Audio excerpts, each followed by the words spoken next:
Durga jewellers లో gratitude sale flat 50% of on value added offer అన్ని branches కి వర్తిస్తుంది.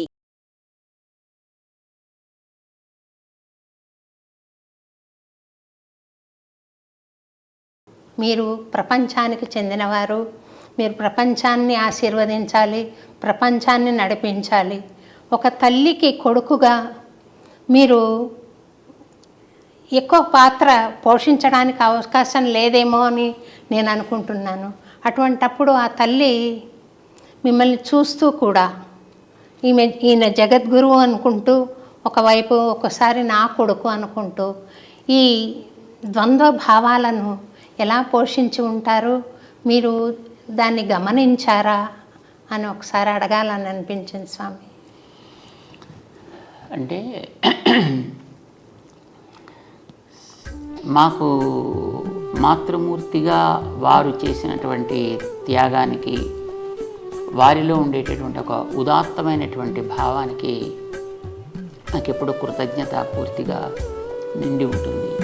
అలా బుక్కెల పసిడి వన్నెల చిన్నారి నీవేనా, ఉడమి పైన పండు వెన్నెల నింపగా వచ్చితివ నాన్న. పాల బుగ్గల పసిడి వన్నెల చిన్నారి నీవేనా, ఉడమి పైన పండు వెన్నెల నింపగా వచ్చితివ నాన్న.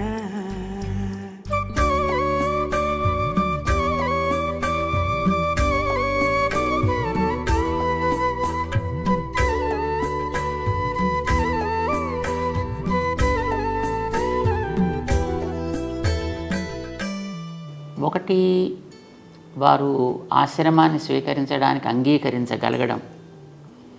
రెండవది, ఆశ్రమం తీసుకున్న తర్వాత ఆయా సందర్భాల్లో ఎప్పుడైనా రావడం, చూడడం జరిగినప్పుడు వారి యొక్క ప్రవృత్తి, వారిలో ఉండేటటువంటి ఒక భావ ఉద్వేగం ఎలా ఉండేది అనేది. సో ఇవి రెండు అంశాలు ఇందులో.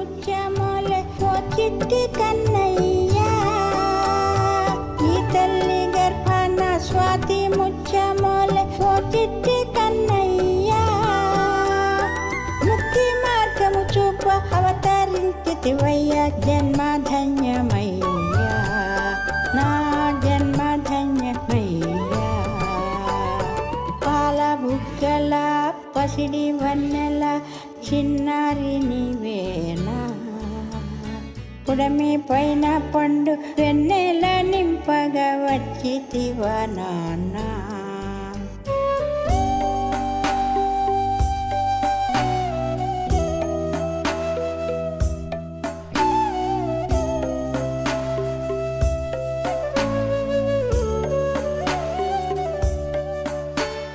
మొట్టమొదట పెద్దజీయర్ స్వామివారు అంటే మాకు ఆశ్రమాన్ని ఇలాగా తీసుకొచ్చినటువంటి మా గురువుగారు. వారే మా అమాతృమూర్తికి కూడా ఆచార్యులు. వారే పంచ సంస్కారాలు చేసి మంత్రార్థాలని ఉపదేశం చేసిన వారు. ఒకసారి 1976-77 సమయంలో అన్నమాట, మేము ఇక్కడ సికింద్రాబాద్లో లక్ష్మీనారాయణ స్వామి సన్నిధిలో పెద్ద స్వామివారు వేయించేసి ఉండే సందర్భంలో వారు అమ్మగారు అక్కడ ఉండేటప్పుడు వారిని అడిగారు, మేము ఇతన్ని ఈ మార్గంలోకి తీసుకోవడానికి మీకేమైనా అభ్యంతరమా అని అడిగారు. సర్వము నిండిన వాసుదేవుని తలచు శ్రీసుకుని ఓయేమో, రామనామము వినగా రోమాలు పులకించు హనుమయ్య ఓయేమో, కలిబలము నడతగా జైత్రయాత్రలు చేయు రామానుజునివేమో, కలిబలము నడతగా జైత్రయాత్రలు చేయు రామానుజునివేమో. ఎవరైనా కానిమ్ము నా సంపత్పుత్రుడ చల్లంగా వర్ధిల్లు, నీవెవరైనా కానిమ్ము నా సంపత్పుత్రుడ చల్లంగా వర్ధిల్లు. అయితే వారు ఆచార్యులుగా ఈ రకమైనటువంటి ప్రశ్న వేసినప్పుడు ఆవిడ నాకైతే మీరేది మంచిది అని అనుకుంటే ఆ మార్గంలో మీరు నడిపించడానికి మీకు అన్ని అధికారాలు ఉన్నాయి కనుక మీ ఆజ్ఞ మాకు శిరోధార్యము అని ఆవిడ అంగీకారాన్ని తెలియజేశారు. ఇది మొదట. రెండవది, చదువుకోవడానికి లౌకికమైనటువంటి చదువులతో అంతకుముందు ఉండేటటువంటి ఏదో చిన్న చితుకు ఉద్యోగాలు చేస్తుండేటువంటి ఒక వ్యక్తి అది కూడా వదిలిపెట్టేసి ఇలాగ వెంట వెళ్ళాలి అని అడిగినప్పుడు ఆవిడకి అనిపించి ఉంటుంది, బహుశా ఇలా వెడితేననే ఈ పిల్లాడు బాగుపడతాడు అని అనిపించి ఉంటుంది ఆవిడకి. అందుకోసం వెళ్ళమన్నారు. అలా వెళ్ళమని అనగలగడం అనేది ఒక మహోపకారంగా మేము భావిస్తాం. ఇక మూడవది, వారు పెద్ద స్వామివారు సిద్ధి పొందిన తర్వాత ఈ ఆశ్రమాల్లోకి ఇంకా నిజంగా ప్రవేశించాలి అని అనుకున్నప్పుడు ఆవిడ మనస్ఫూర్తిగా ఆశీర్వదించి ఆచార్యుల యొక్క సంకల్పాన్ని చక్కగా నెరవేర్చాలి, దిగంతాలకి వ్యాపింప చేయాలి, ఇదే ఆశీర్వచనం చేశారు ఆవిడ. పసిడి వన్నెల చిన్నారి నీవేనా, పుడమి పైన పండు వెన్నెల నింపగా వచ్చితివా నాన్న.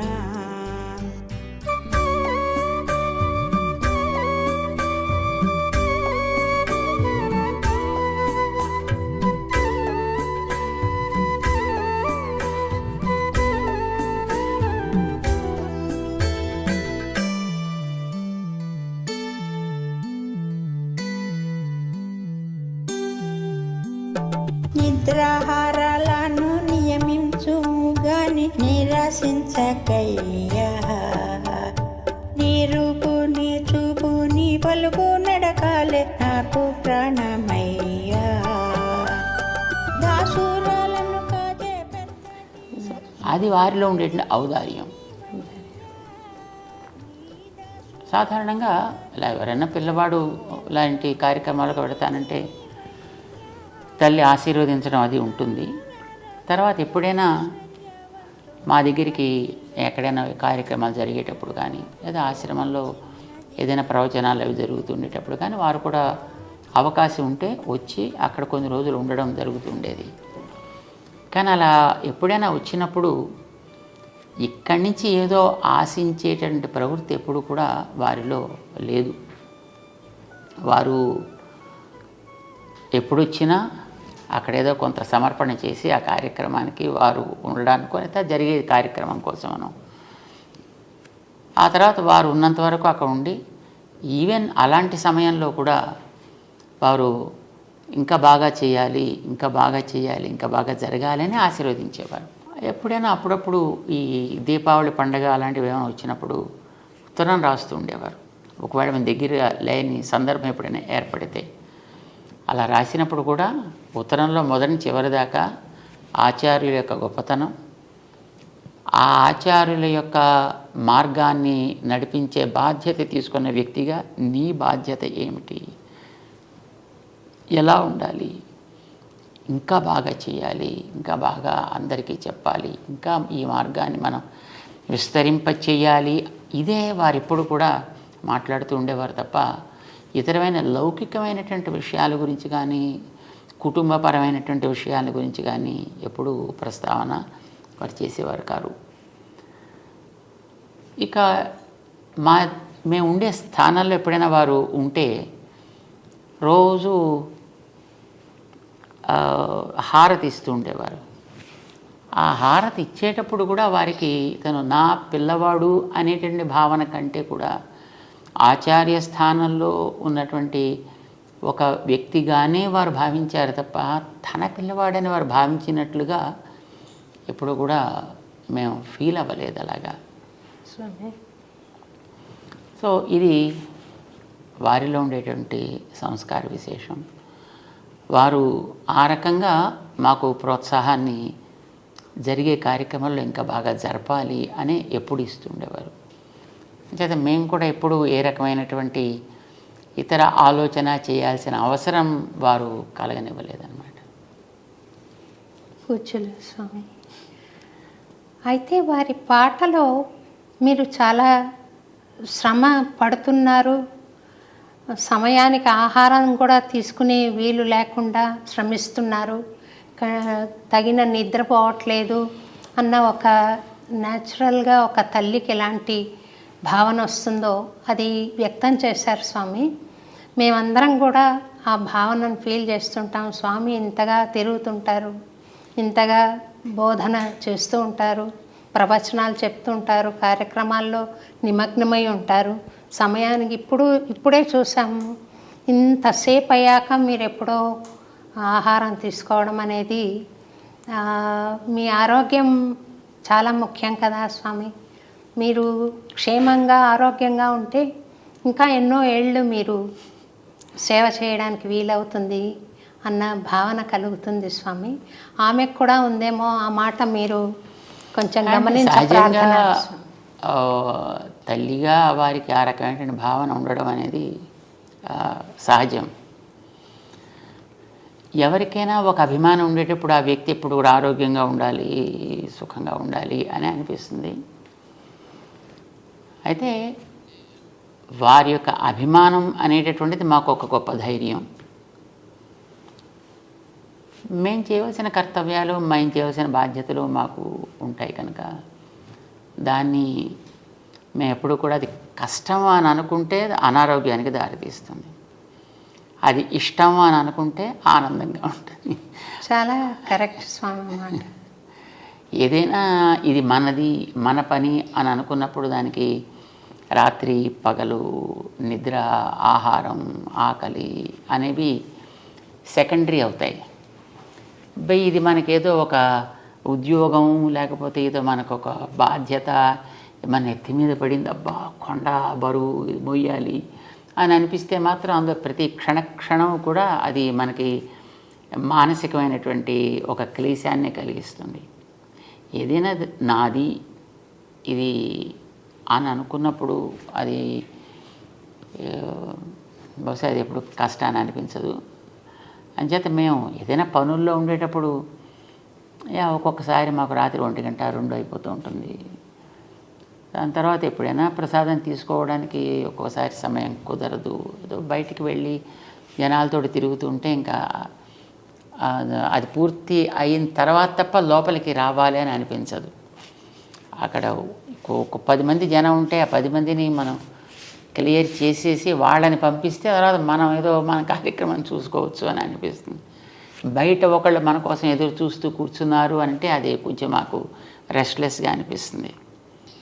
సో వీలైనంతవరకు ఎప్పుడు కూడా అలాగే బయట ఉండేవాళ్ళని క్లియర్ చేసేసాకనే తర్వాత మేము మా కార్యక్రమాలు పెడుతుంటాం. కొంచెం ఆలస్యం అయితే అవుతుంది అనే ఉద్దేశంతో. ఇది సహజంగా ఉండే ప్రేమ కలిగిన వాళ్ళకి అది అయ్యో కష్టం అని అనిపిస్తుంది, అది సహజం. బట్ అది బహుశా మేము అనుకుంటాం అది ఒక రకమైన ఆశీస్సు అని అనుకుంటాం.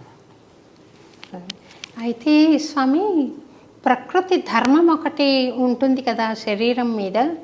అందుకని మేమేం అనుకుంటున్నాం అంటే మీ భక్తులు, మీ అనుయాయులు మేమంతా ఏమనుకుంటామంటే అర్చక స్వాములు తిరుపతిలో స్వామిని కొలువు అన్న సేవలో ఆశీర్వదిస్తారు. నిత్యైశ్వర్యో భవాని, మీకు దీర్ఘాయుష్షు కలిగి మీరు నిరంతరము ఈ సేవలో నిమగ్నమై ఆరోగ్యంగా ఆనందంగా ఉండాలి అని మేమంతా కూడా స్వామికి అనేక ప్రార్థనలు చేస్తాం స్వామి. అదే అదే అదే మాకు బలం, అదే మాకు నిజమైన ఆహారం, అదే మాకు నిజమైన సంతోషం కూడా కలిగిస్తూ ఉంటుంది. ఏదైనా మనకి ఇందాక అనుకున్నాం కదా, సంతోషము అని అనుకున్నప్పుడు ఏది మనకి కష్టాన్ని కలిగించదు, ఆరోగ్యంగానే మనకి ఉంచుతుంది. ఇంతకాలం మేము సుమారుగా ఇప్పటికీ 40 సంవత్సరాల పైగా ఈ కార్యక్రమాల్లో మేము తిరుగుతున్నాం, చేస్తున్నాం. ఎప్పుడైనా ఒంట్లో ఏదో జ్వరం లాంటిది ఏదో వచ్చి పడుకోబెట్టేస్తే తప్ప, లేకపోతే మనకి సెలవు అంటూ ఏముండదు. Weekly holidays, fortnightly holidays, annual holidays అనే మనకి ఏముండవు. ఇప్పుడు కూడా ఏదో కార్యక్రమంలో మనం తిరుగుతూ ఉండడమే. మనకి 24/7 కార్యక్రమాలు నడుస్తూ ఉంటాయి. మాకు ఒకసారి విజయవాడలో ఉండేటప్పుడు అనుకుంటాను, అందరితోటి మాట్లాడేసి సుమారుగా అప్పటికి రాత్రి 12:30 ఎంతో అయింది. అప్పుడు అందరూ వెళ్ళిపోయారు కదా, ఇంకా మళ్ళీ ఇంకా లోపలికి వెళదాము అని మేము అనుకుంటున్నాం. ఇంతలో అప్పటికి శ్రీశైలం దేవస్థానంలో వేద పండితులుగా ఉండేవారు ఒక ఆయన, విశ్వనాథ అవధాని అని, అధర్వవేద పండితులైన. మాకు చిన్నప్పటి నుంచి మంచి మిత్రులు. మన పెద్ద స్వామివారి కార్యక్రమాల్లో వారు పారాయణ చేస్తూ ఉండేవారు, మేము మిగతా కార్యక్రమాలు మేము చూసుకుంటూ ఉండేవాళ్ళం. సో ఆ రకంగా మాకు చక్కటి మైత్రి ఉంది. వారు అప్పుడు ఎటో యాత్ర చేస్తూ రాత్రి 12:30 తర్వాత వచ్చారు. సరే మేము లోపలికి వెళ్ళాలనుకుంటున్నాం, ఇంతలో ఆయన వచ్చారు. అప్పుడు అక్కడ ఉండేటువంటి వాళ్ళు, అయ్యో త్వరగా ఇంకా ఎప్పటికీ ఆలస్యం అయిపోయింది, విశ్రాంతి తీసుకోవాలి అంటే ఆ వచ్చిన ఆయన అన్నారు, స్వాముల వారికి విశ్రాంతి ఏమిటి? స్వాముల వారు మా అలాంటి వాళ్ళ కోసం ఎప్పుడు ఉండాలి కదా, అంచేత వారికి ఇదే విశ్రాంతి అన్నారు వారు. మాకు ఇప్పుడు అట్లానే అనిపిస్తుంది మాకు.